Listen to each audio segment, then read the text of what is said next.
नमस्कार प्यारे कृषि विद्यार्थियों, आपका स्वागत है उपज के डिजिटल प्लेटफॉर्म पर, यूट्यूब प्लेटफॉर्म पर, जहां आज हम आपके लिए लेकर आए हैं जेड से संबंधित आवेदन करने की प्रक्रिया, उसमें एलिजिबिलिटी क्राइटेरिया क्या है, एग्ज़ाम स्कीम क्या है, उसके बाद में एज क्राइटेरिया क्या है या एज एलिजिबिलिटी क्या है, उसके अलावा हम सिलेबस और उसके बाद में शेड्यूल्स जो जेड एस के आर यू ने दिया है उस स्केड्यूल के बारे में भी हम आपको आज कंप्लीट बताने वाले हैं। किस प्रकार से कौन कौन से डॉक्यूमेंट्स आपको फॉर्म में चाहिए होंगे।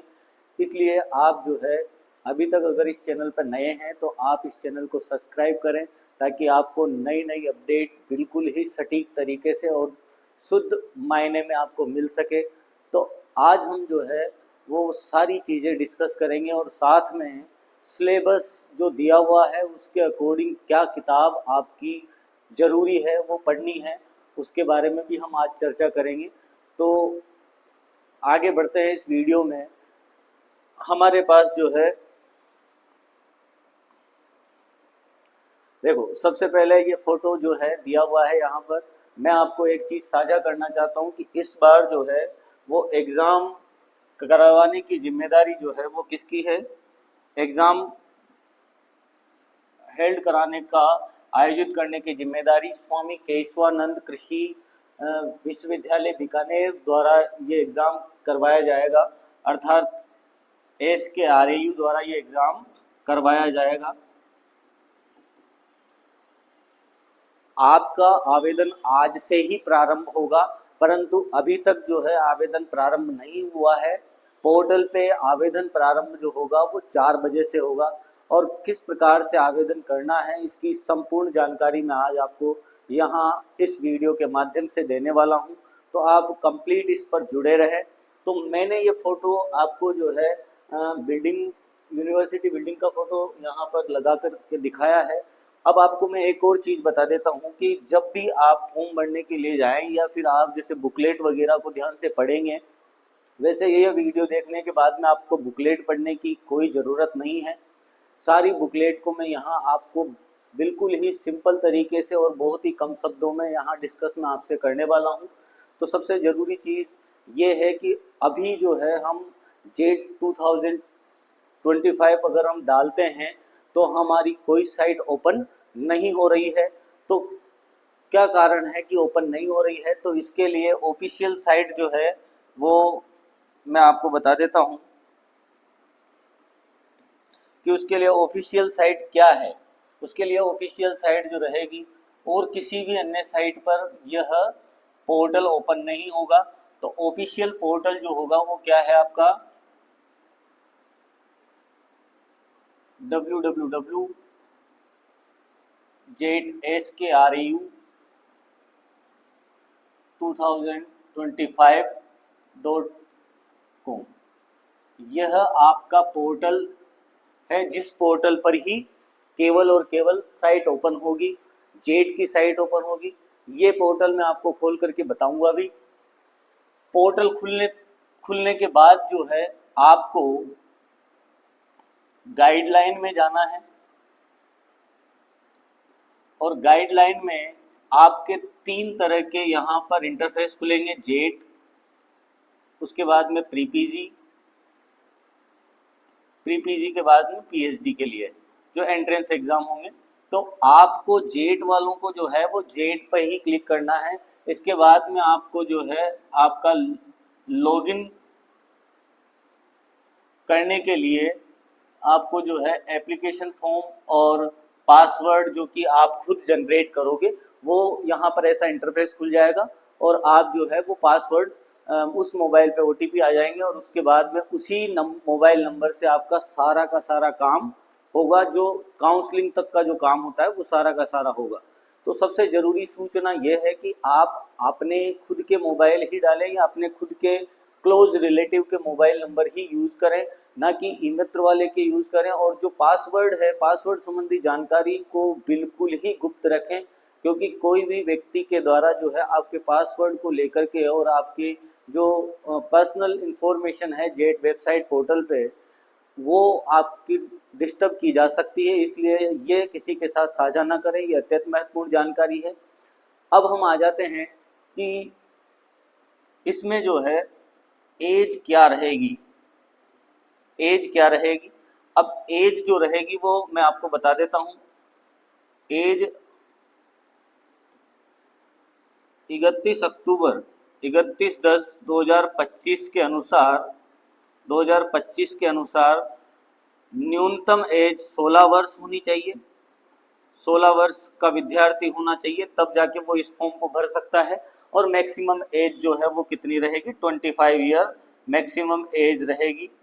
तो 25 ईयर को हमको ध्यान नहीं रखना, हमारे बच्चों को जो समस्या आती है वो यहाँ आती है कि 16 ईयर का कब होगा। तो 31 अक्टूबर 2025 के आधार पर भी अगर वो 16 वर्ष का हो रहा है तो वो कॉलेज में भाग ले सकता है या कॉलेज में एलिजिबल है और जेट की परीक्षा के लिए भी आवेदन कर सकता है। तो जेट की परीक्षा के लिए आवेदन करने के लिए उसकी एज 31/10/2025 के अनुसार 16 वर्ष होनी आवश्यक है।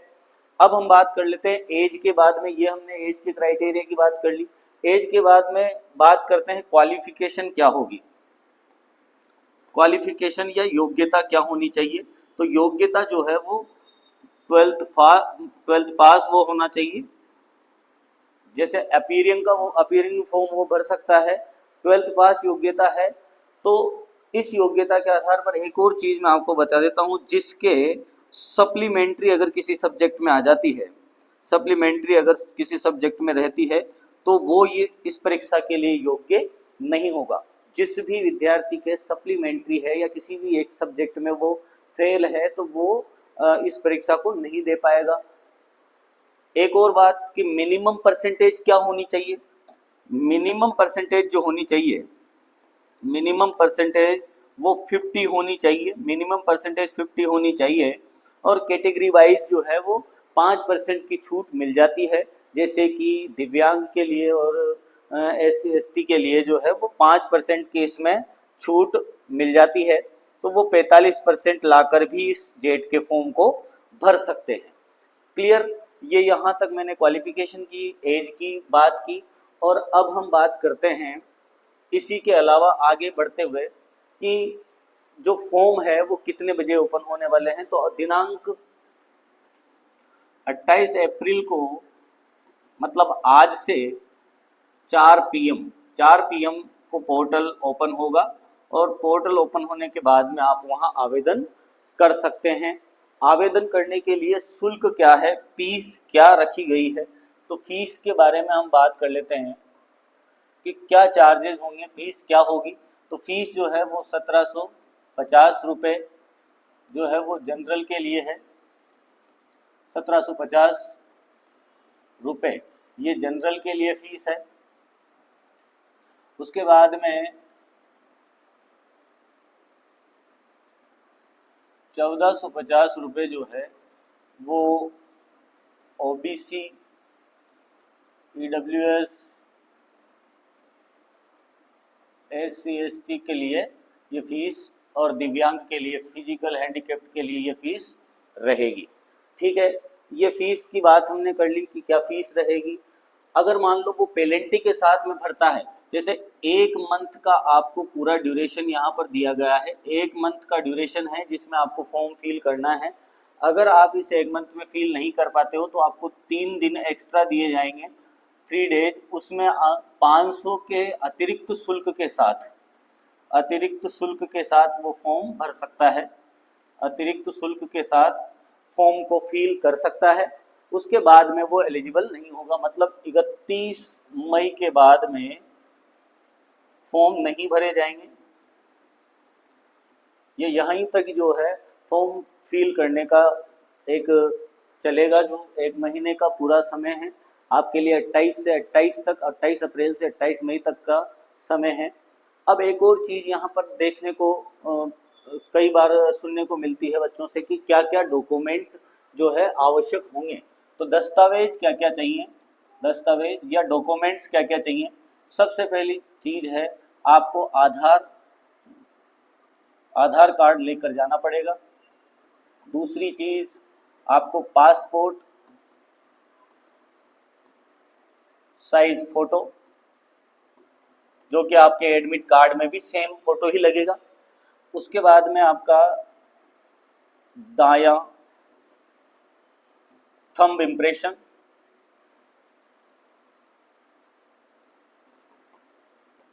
बाएं अंगूठे का जो इम्प्रेशन होगा वो भी यहाँ पर अपलोड होगा। उसके बाद में हस्ताक्षर, हस्ताक्षर ये चीजें जो है आपको वहां पर चाहिए होगी। और उसके बाद में आप माता पिता के नाम के लिए, खुद के नाम की अच्छी तरह से और जन्मतिथि के लिए जो है आपको 10th की मार्कशीट भी वहां पर ले जानी पड़ेगी।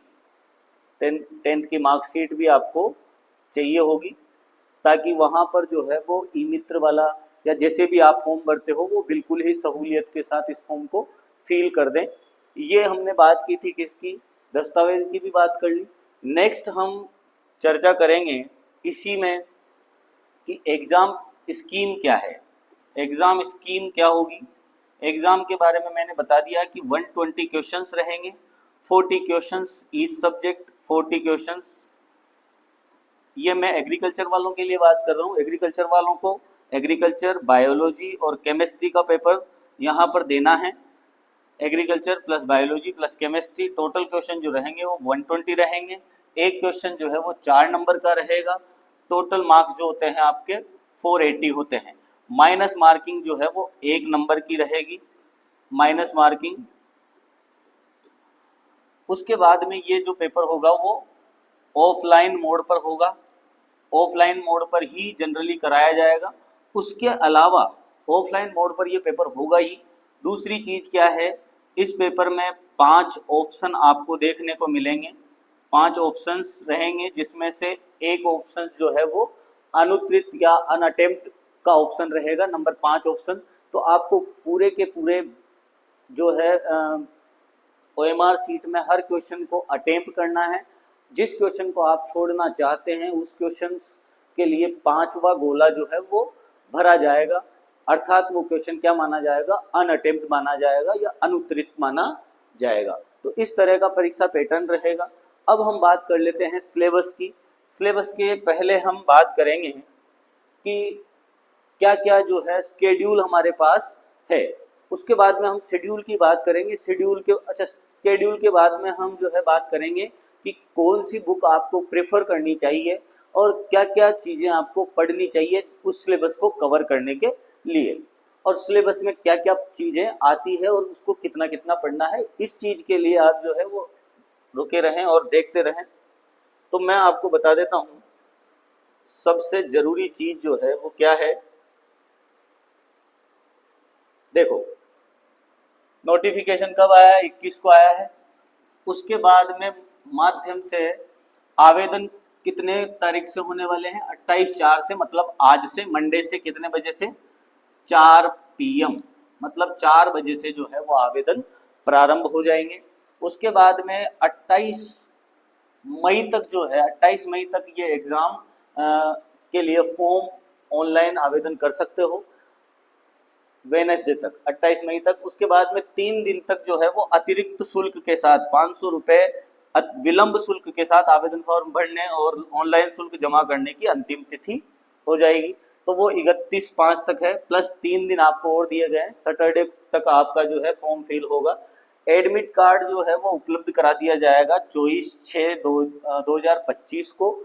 और उसके बाद में प्रवेश परीक्षा जो होगी वो 29 जून को प्रवेश परीक्षा होगी। मतलब आपके पास जो समय है वो आज से लगभग 2 महीने का या फिक्स 2 महीने का समय है।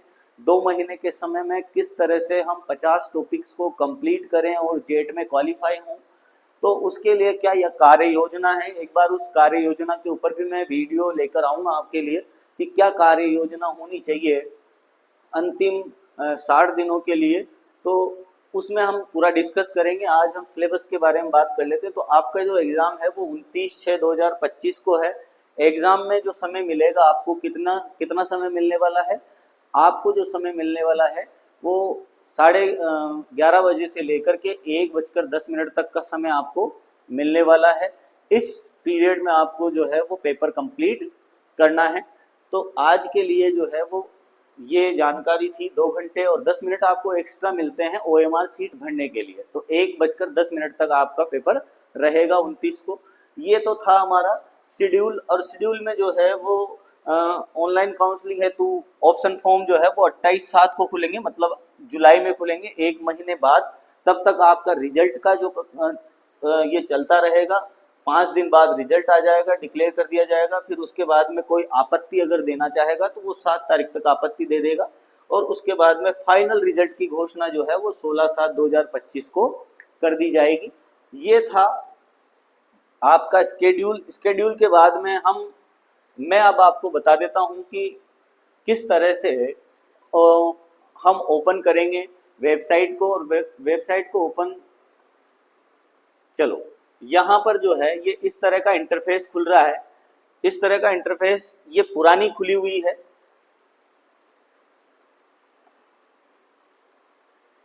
ये यहाँ पर पुराना इंटरफेस खुला हुआ है ऑलरेडी। तो यहाँ इंटरफेस में हम जाएंगे तो यहाँ पर हमारा जेट पे जैसे ही क्लिक करेंगे तो जेट पे क्लिक करते ही जो है अभी कोई चीज हमें देखने को नहीं मिल रही है।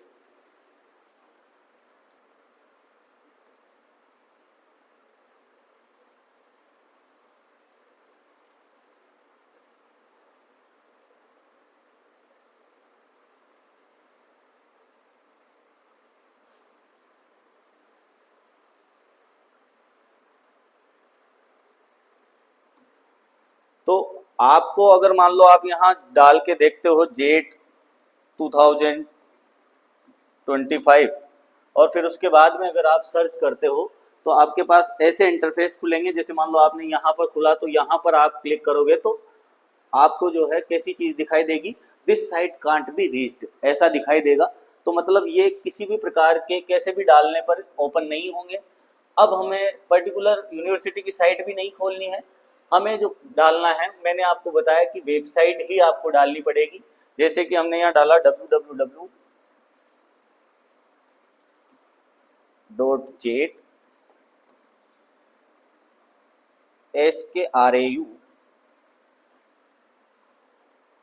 2025.com।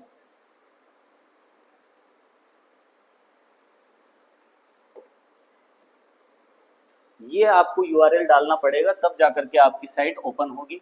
अब ये URL डालने के बाद में आपके जो है यहाँ पर ये डिटेल नोटिफिकेशन तो आपका यहाँ पर आ ही रहा है। डिटेल नोटिफिकेशन ये यहाँ पर दे रखा है जिसमें कि एक संक्षिप्त में जानकारी दी हुई है। अब ये आपके यहाँ पर खुल गया। अब इसमें क्या मिस्टेक रही, जो अपना पोर्टल नहीं खुला, तो मिस्टेक अपन ने क्या कर दी कि यहाँ W जो है वो बड़ा रखा है। एक बार इसको भी हम क्लियर कर लेते हैं। और एक भी मिस्टेक अगर होती है तो वो वेबसाइट नहीं खुलेगी। तो ये चीज आपको विशेष रूप से ध्यान रखनी है।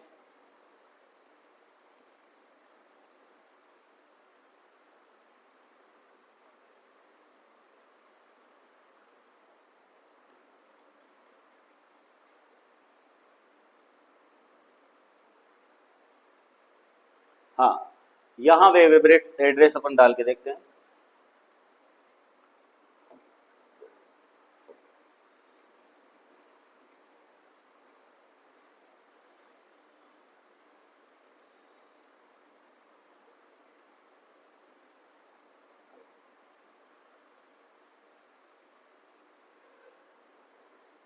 .com। इस तरीके से हमारे पास जो ये जेट की वेबसाइट का इंटरफेस खुल जाता है। पूरी वेबसाइट डालने के बाद में ही खुलेगा, ये विशेषकर आपको ध्यान रखना पड़ेगा। अब देख लेते हैं यहाँ पर जो है ये चीज़ें दी हुई है। यहाँ से गाइडलाइन में जाकर के जेट पर आपको क्लिक करना है, जहाँ पर अभी कोई चीज़ नहीं खुल रही, क्योंकि आवेदन जो है वो कितने बजे होने वाले हैं, आवेदन जो होने वाले हैं वो 4 बजे होने वाले हैं। तो यहाँ पर हमारे पास जो खुलती है वो है बुकलेट। तो बुकलेट में हम डिस्कस करेंगे किसके बारे में, सिलेबस के बारे में ही डिस्कस करेंगे। सिलेबस हमारा क्या है उसके बारे में हम कंप्लीट डिस्कस करने वाले हैं।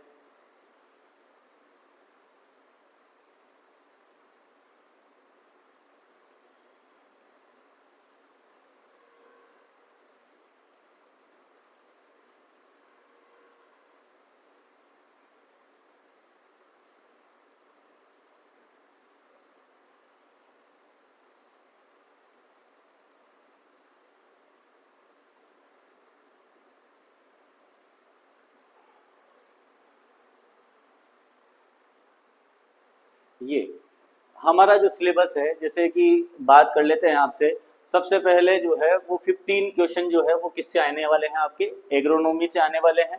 इस चीज के इससे पहले मैं आपको एक बार जो है वहां पर एक रफली जो है बेसिक सिलेबस आपको मैं बता देता हूँ। बेसिक सिलेबस क्या रहेगा,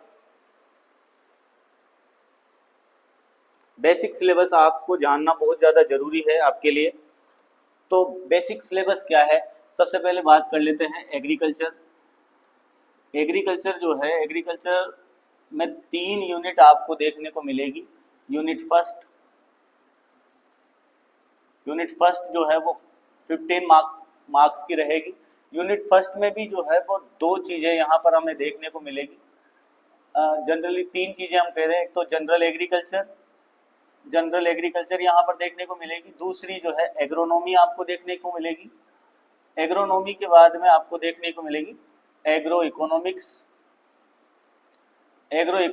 यहाँ पर देखने को मिलेगी। एग्रो इकोनॉमिक्स जिसमें कि किसान क्रेडिट कार्ड और कई सारी स्कीम्स वगैरह की जानकारी दी गई है।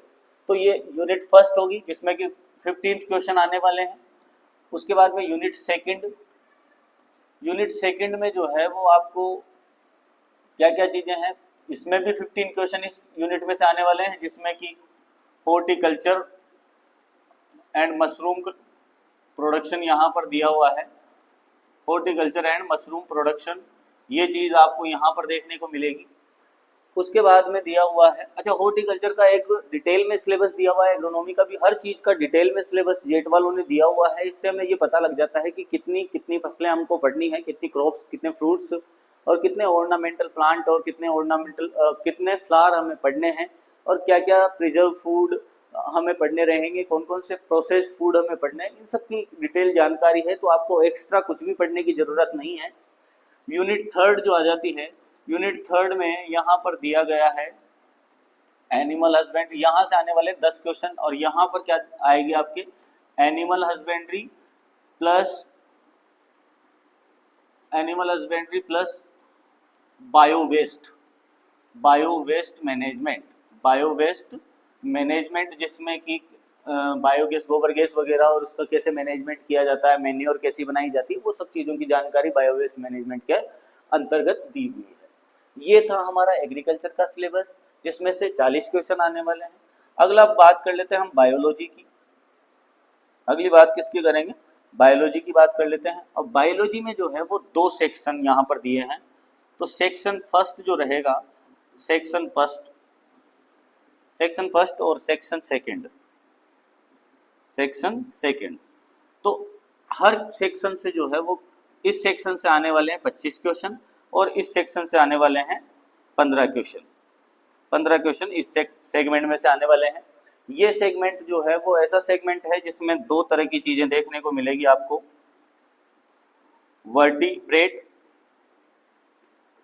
वर्टिब्रेट में जो है जानवरों में जो आंतरिक संरचना है, जैसे रिप्रोडक्शन है, उनका ब्लड सर्कुलेटरी सिस्टम है, उसके बाद में गैसियस एक्सचेंज है, और उनका फूड जो है, न्यूट्रिशन जो है, वो वर्टिब्रेट के अंतर दिया हुआ है।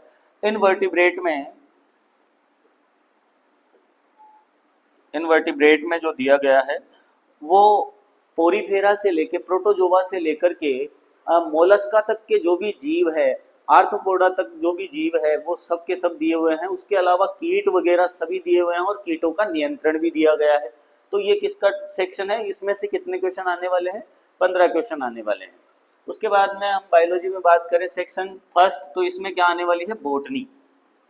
इसमें आने वाली है बोटनी, और बोटनी में जो है क्या क्या सेगमेंट आपके रहेंगे, तो यहाँ पर कई सारी यूनिट देखने को आपको मिलेगी, जिसमें कि डिजीज़ वगैरह है, जो भी फ्रूट क्रॉप्स की डिजीज़ है वो भी आपको यहाँ देखने को मिलेगी। और दूसरी चीज़ है कि आपको यहाँ बोटनी में आपको देखने को मिलेगी कि एंजियोस्पर्म प्लांट क्या है, उसके बाद में प्लांट फिजियोलॉजी क्या है, उनकी transpiration, accent of shape, enzyme वगैरह, ये सब चीज़ें वहाँ देखने को मिलेगी। जेनेटिक्स, सेल बायोलॉजी, ये भी चीज़ें हमें वहाँ पर पढ़नी है। प्लांट क्लासिफिकेशन हमें पढ़ना है। तो बोटनी का जो है लेंदी थोड़ा सा पार्ट है, और बोटनी को अच्छे से कवर करने का मतलब है आप एग्रीकल्चर को भी बेस्ट तरीके से कर पाओगे। तो जनरली मैं ये मान के चलता हूँ कि बॉटनी में और जूलॉजी के दोनों की मिलाकर के 12th की जो बुक है, 12th बुक में से हम अगर उसे बहुत ही अच्छे तरीके से पढ़ें, बहुत ही अच्छे तरीके से पढ़ें, तो बायोलॉजी में जो है आप आराम से 25 क्वेश्चन सही कर सकते हो केवल और केवल एक बुक से। और इजी बुक को कैसे जो है वो ज़्यादा, इजी बुक से कैसे ज़्यादा ज्ञान प्राप्त किया जा सकता है, इसके लिए भी मैं आपको सारी की सारी जानकारी प्रोवाइड करूँगा। तो उसके लिए हम एक कार्य योजना का एक लेक्चर लेके आएंगे या एक वीडियो लेके मैं आपके लिए आऊँगा। तो ये एग्रीकल्चर और बायोलॉजी के क्वेश्चंस दिए हुए हैं। ऐसे ही जो है केमिस्ट्री में अलग अलग 3 पार्ट है, ऑर्गेनिक, इनऑर्गेनिक और सोइल केमिस्ट्री। सोइल केमिस्ट्री से 10 क्वेश्चंस आने वाले हैं। उसके बाद में इनऑर्गेनिक केमिस्ट्री से 10 क्वेश्चन की 2 यूनिट है और ऑर्गेनिक केमिस्ट्री से 10 क्वेश्चन की यूनिट है। तो ये यूनिट से मिला करके टोटल हमारे पास जो क्वेश्चन होते हैं वो हो जाते हैं 120। अब हम थोड़ा सा रैपिडली जो है वो सिलेबस को देख लेते हैं कि सिलेबस हमारे पास क्या है, क्या क्या दिया हुआ है सिलेबस में, उसको थोड़ा सा रैपिडली एक बार देख लेते हैं, जिससे आपको आइडिया हो जाएगा कि सिलेबस में वास्तव में कितनी चीज़ें दी हुई है, केमिस्ट्री को कितना टाइम हमें देना है, केमिस्ट्री के लिए क्या स्ट्रेटेजी हम तैयार करेंगे, एग्रीकल्चर के लिए क्या स्ट्रेटेजी हम तैयार करेंगे, क्या स्ट्रेटेजी जो कोचिंग्स के टीचर हैं वो स्ट्रेटेजी को सही तरीके से आपको बता पा रहे हैं, उस स्ट्रेटेजी से क्या आप नंबर ला पा रहे हैं। तो ये चीज़ हम डिस्कस करेंगे। तो हमारे पास जो है सिलेबस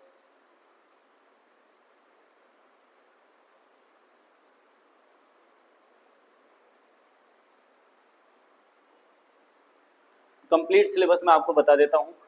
एग्रीकल्चर में यूनिट फर्स्ट है जिसमें कि फूड प्रोडक्शन और जनरल सिनेरियो, जनरल एग्रीकल्चर का जो सिनेरियो है वो पूछा गया है। उसके बाद में arid agriculture, weed, weather and climate. तो यहाँ पर मोटे मोटे जो टॉपिक दिए गए हैं मैं उनको हाईलाइट करते हुए चलता हूँ, आप इसको देखते हुए चलें कि कौन कौन से टॉपिक एग्रोनॉमी में है और उनमें कितना समय लगने वाला है। वैसे क्या है, किसी भी टॉपिक में इतना ज़्यादा समय नहीं लगता, उसे ज़्यादा तवज्जो नहीं दे करके कम समय में हम पढ़ने की कोशिश करें। तो यूनिट फर्स्ट है, उसमें फूड प्रोडक्शन के बारे में दिया हुआ है, फूड प्रोडक्शन के बारे में दिया हुआ है। उसके बाद में दूसरा जो है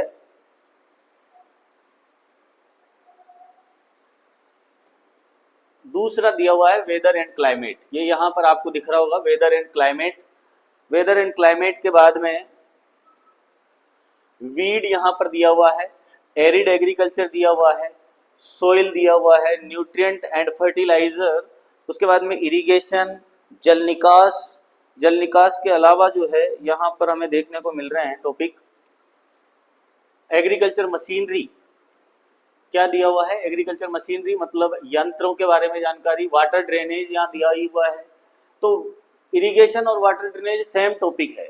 सीड दिया हुआ है जिसमें कि ज़्यादा कुछ नहीं दिया हुआ है, डोरमेंसी, सीड प्रोडक्शन और types and quality of seed, इतना ही दिया हुआ है। एग्रीकल्चर इकोनॉमिक्स जैसा कि मैंने बताया था, तो इसमें कोऑपरेटिव सिस्टम है, सहकारिता है, सहकारिता। उसके बाद में इंश्योरेंस है और किसान क्रेडिट कार्ड, किसान केसीसी और मार्केटिंग ऑफ एग्रीकल्चर प्रोडक्ट्स यहाँ पर दिए गए हैं। तो ये भी चीज़ें आपको पढ़नी पड़ेगी, एक या दो क्वेश्चन यहाँ से आ जाते हैं। एग्रोनॉमी, अब उसमें क्रॉप प्रोडक्शन दिया हुआ है, कितनी क्रॉप है, सीरियल के बारे में। उसके बाद में pulses, oil seed, case crop के बारे में और फाइबर क्रॉप और फोडर क्रॉप के बारे में दिया हुआ है।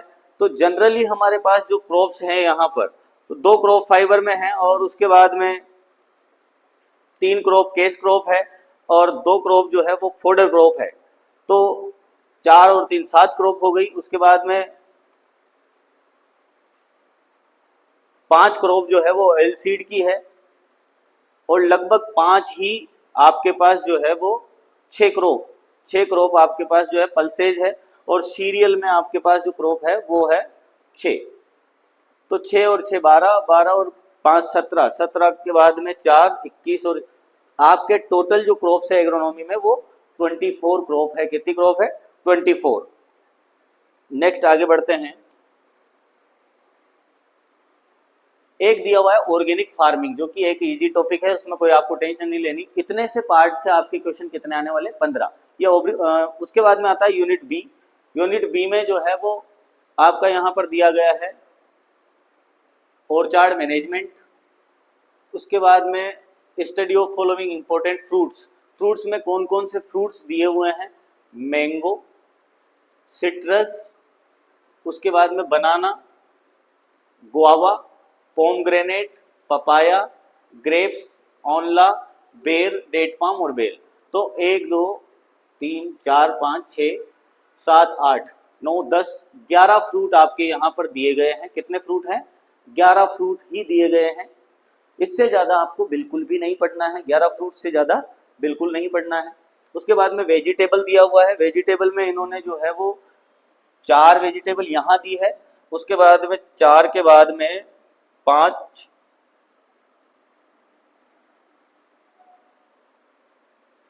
13 वेजिटेबल आपके दी गई है। टोटल कितनी वेजिटेबल है? 13 वेजिटेबल है। इससे ज़्यादा आपको बिल्कुल भी नहीं पढ़ना है। ऑर्नामेंटल प्लांट की बात करें तो उन्होंने गार्डन दिए हुए हैं। गार्डन के बाद में आपके फ्लावर की बात करें तो फ्लावर उसने दिए हुए हैं रोज, मेरीगोल्ड, क्राइसेंथेमम एंड ग्लेडियोलस। तो 4 जो है वो 4 फ्लावर दिए गए हैं। कितने फ्लावर हैं? 4 फ्लावर हैं। तो आपको बिल्कुल भी टेंशन नहीं लेनी कि ज़्यादा से ज़्यादा कोई भी क्रॉप आपको नहीं पढ़नी एक्स्ट्रा। यहाँ पर मशरूम, जैसे कि मैंने बताया था, मशरूम दिया हुआ है और जेम जेली वगैरह के बारे में दिया हुआ है। नेक्स्ट आ जाती है यूनिट थर्ड। यूनिट थर्ड में वही डेयरी के बारे में दिया हुआ है, ब्रीड पर्टिकुलर दी हुई है जो आपकी 12वीं की किताबों में है, सारी की सारी डिजीज दी हुई है, और bio waste management and government. Government ने जो है वो क्या क्या गवर्नमेंट ने इसके लिए स्कीम कर रखी है और क्या एलिजिबिलिटी है, किस किस चीज़ पे गवर्नमेंट जो है एग्रीकल्चर में, एनिमल हस्बेंड्री में लोन देती है, और बायो वेस्ट मैनेजमेंट में गवर्नमेंट की क्या हिस्सेदारी है, उसके क्या क्रियाकलाप वो कर रही है, क्या एक्टिविटीज़ वो कर रही है। तो ये जो थे क्वेश्चन किसके थे? एग्रीकल्चर के। एग्रीकल्चर के बाद में बायो का सिलेबस देख लेते हैं। टेक्सोनॉमी एंड क्लासिफिकेशन, ये बॉटनी में है, मतलब वर्गीकरण, वर्गीकी और पादपों का वर्गीकरण। उसके बाद में morphology and anatomy of angiosperm, मतलब पुष्पीय पादपों का जो है बाह्य संरचना और आंतरिक संरचना के बारे में यहाँ पर दिया गया है। Sexual reproduction in flowering plant, मतलब लैंगिक जनन किसमें? पुष्पीय पादपों में लैंगिक जनन। फिर उसके बाद में दिया हुआ है सेल के बाद में सेल डिवीजन, इसी में है। जेनेटिक्स दी हुई है और प्लांट फिजियोलॉजी दी हुई है। प्लांट फिजियोलॉजी में आपके हार्मोन वगैरह, पीजीआर वगैरह भी इसी के अंदर सम्मिलित हैं, मतलब ग्रोथ के अंदर आ जाते हैं। दूसरा है इकोलॉजी एंड एनवायरनमेंट, दूसरी यूनिट, उसमें एनवायरमेंटल इश्यू और कंप्लीट इसमें जो है रिसोर्सेज और बायोडाइवर्सिटी और संरक्षण वगैरह इसी में आ जाएंगे। Economic botany and human welfare, ये पूरा का पूरा टॉपिक आपका जो है वो कहाँ से रिलेटेड है? एग्रीकल्चर से रिलेटेड है। जो भी क्रॉप आप पढ़ोगे वो क्रॉप यहाँ पर सारी की सारी, मेडिसिनल प्लांट स्पाइसेज वगैरह सारी चीजें आपको ऊपर देखने को मिली है, वहां से आप इसको पढ़ सकते हो। बायोटेक्नोलॉजी एंड इट्स एप्लीकेशन, ये जो है चैप्टर नंबर 1, 2 से ही आपको पढ़ने को मिल जाएगा। उसके बाद में major disease of crop and their control, ये जो पार्ट है ये किसका पार्ट है? ये जो पार्ट है बॉटनी का पार्ट है, और इस पार्ट में से आने वाले हैं 25 क्वेश्चन, मतलब बहुत ही कम पार्ट है और उसमें से 25 क्वेश्चन आने वाले हैं। नेक्स्ट आपका जूलॉजी। जूलॉजी में एनिमल किंगडम एक करंट एक टॉपिक है जो आधे 1 घंटे का टॉपिक है, उसको एनिमल किंगडम में। उसके बाद में इनवर्टिब्रेट में प्रोटोजोवा, और जो है हमारे यहाँ कहाँ तक दिया हुआ है? आर्थ्रोपोडा तक। और उसके बाद में 6 इंसेक्ट दिए हुए हैं। टोटल नंबर ऑफ इंसेक्ट हमारी बुक में जो है वो कितने थे? 10 थे। यहाँ कितने दिए हुए हैं? 6। हनी बी को दिया हुआ है, और उसके बाद में कंट्रोल दिया हुआ है इंसेक्ट का, बायो कंट्रोल क्या होता है उसके बारे में दिया हुआ है। न्यूट्रिशन इन एनिमल, वर्टिब्रेट में न्यूट्रिशन इन एनिमल है, और उसके बाद में circulatory system, respiratory system, reproductive system, और रिप्रोडक्शन के बाद में ये जो पार्ट है वो किसका है? वर्टिब्रेट का है, बहुत ही कम पार्ट है। केमिस्ट्री की बात करें तो बेसिक कॉन्सेप्ट ऑफ केमिस्ट्री, इसमें से 10 क्वेश्चन आने वाले हैं आपके यूनिट फर्स्ट में से, जिसमें बेसिक कॉन्सेप्ट है, स्ट्रक्चर ऑफ एटम है। इनमें बेसिक जानकारी पढ़ के जानी है, बहुत ही इजी पेपर लगेगा अगर आप जो है वन लाइनर अच्छे से तैयार कर लेते हो इनके। उसके बाद में periodic table and periodicity of in properties, chemical bonding and molecular structure, redox reaction. उसके बाद में दे रखा है साम्य अवस्था दे रखी है, जिसमें रासायनिक साम्य अवस्था के बारे में और आयनिक साम्य अवस्था के बारे में बताया हुआ है। उसके बाद में है केमिकल काइनेटिक्स, जिसमें से 10 क्वेश्चन आने वाले हैं यूनिट बी में। केमिकल काइनेटिक्स, केमिकल थर्मोडायनेमिक, और acid and bases, colloidal state of matter, metals, और एस ब्लॉक एलिमेंट और डी ब्लॉक एलिमेंट। उसके बाद में आ जाता है एग्रीकल्चर केमिस्ट्री, जिसमें से कि पूरी की पूरी 12th की केमिस्ट्री आने वाली है। पूरे के पूरे चैप्टर यहाँ पे 12th केमिस्ट्री के हैं। लास्ट बायोकेमिस्ट्री और एडिबल कलर वगैरह सब चीज़ें इसमें दी हुई है। डेयरी केमिस्ट्री तक लास्ट पूरे के पूरे 12 चैप्टर यहाँ पर 10 क्वेश्चन उनमें से आने वाले हैं। उसके बाद में आ जाता है ऑर्गेनिक केमिस्ट्री, जिसमें कि some basis principle and technique, valency of carbon and hybridization, saturated hydrocarbon up to 5 carbon atoms, मतलब सेचुरेटेड हाइड्रोकार्बन जिसमें कि 5 कार्बन से ज़्यादा, 5 कार्बन अणु से ज़्यादा है। अनसेचुरेटेड हाइड्रोकार्बन यहाँ तक दिए गए हैं।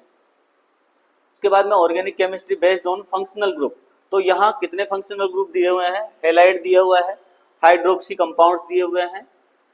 उसके अलावा जो है ये 2 ग्रुप तो यहाँ पर मेजरली इन्होंने दिए ही हैं। उसके बाद में organic chemistry based on functional group B, इसमें कार्बोनिल ग्रुप है और दूसरा है कार्बोक्सिलिक ग्रुप। तो 4 ग्रुप आपके दिए हुए हैं केमिस्ट्री में। नेक्स्ट हम बात करें सिंथेटिक एंड नेचुरल पॉलीमर्स, ये एक इजी टॉपिक है और अच्छे से नंबर ला सकते हो आप इनमें। पॉलीमर्स के बारे में हर बार जो है पॉलीमर्स में से 1 या 2 क्वेश्चन फिक्स है आना, आते ही हैं। और केमिस्ट्री इन एक्शन, जिसमें डाई, मेडिसिन और फर्टिलिटी कॉन्ट्रासेप्टिव्स दिए हुए हैं, मटेरियल और मोस्ट स्टिलेंट यहाँ पर दिए गए हैं। तो ये जो था ये आपका क्या था, सिलेबस के बारे में जो है हमने डिस्कस किया है। ये हमारे पास क्या था, सिलेबस था।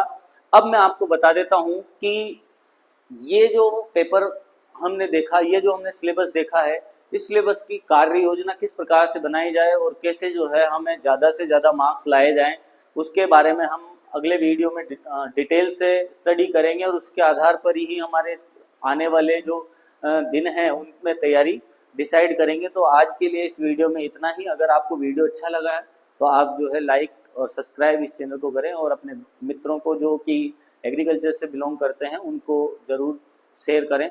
धन्यवाद।